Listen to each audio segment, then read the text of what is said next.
Welcome to Mimi's Kitchen.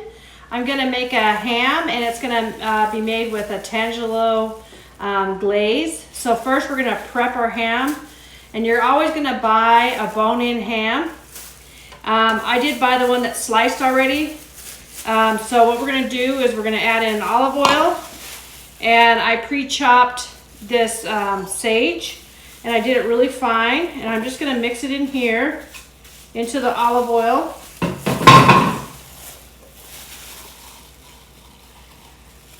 All right, and we're gonna pour it onto our ham, and you're just gonna rub it in and try to get that sage in between. And then flip your ham over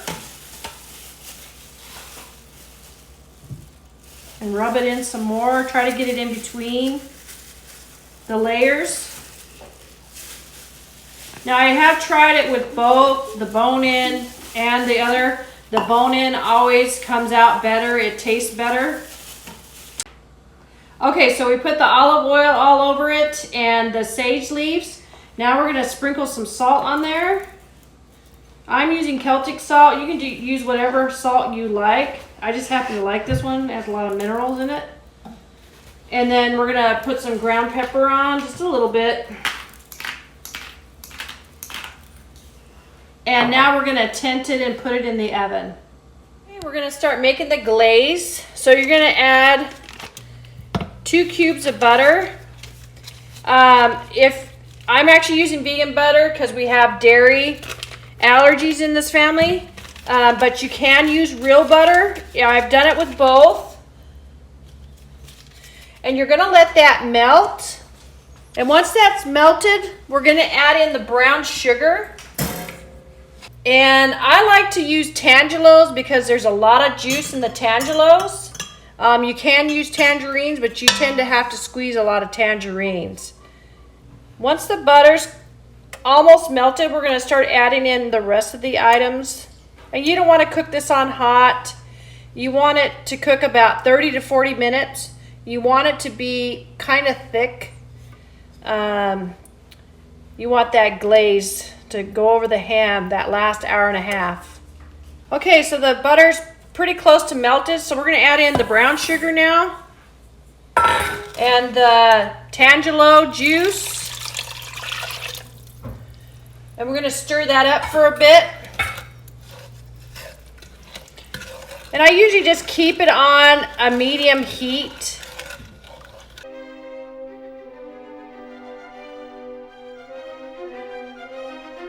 Okay, once that brown sugar is if you can see in here, I have whole cloves in here and cinnamon sticks. I usually do 2, but these 2 are kind of small.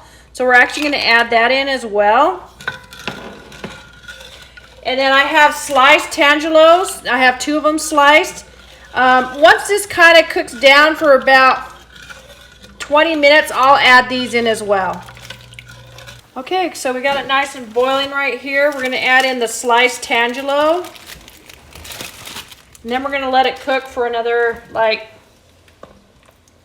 20 minutes. I like to cook it for about 40. And then just after that, cook it on a medium-low heat. You just want it to take its time cooking. And then I'll be back to show you how it looks. Okay, so our glaze is done. You can still see it bubbling there. And then I'll show you, we're going to pour it on top of the ham after it's cooked for a couple hours. Okay, we're back. I pulled out the ham. It's been cooking for 2 hours in the oven. So now we're going to add the carrots in there. So prep your carrots ahead of time.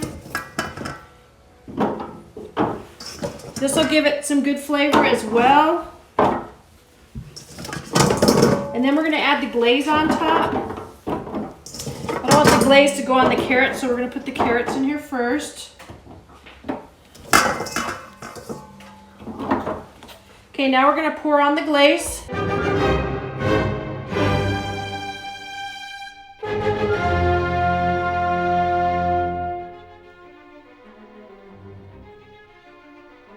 Okay, and so every half an hour, you're going to take your baster and you're going to stick it in your thing, get some juice, And you're gonna baste it every 30 minutes for an hour and a half. It's gonna cook for another hour and a half with the lid off. Okay, our ham's done. It looks great. If you like the video, share, subscribe, and I'll see you next time in Mimi's Kitchen. Enjoy cooking.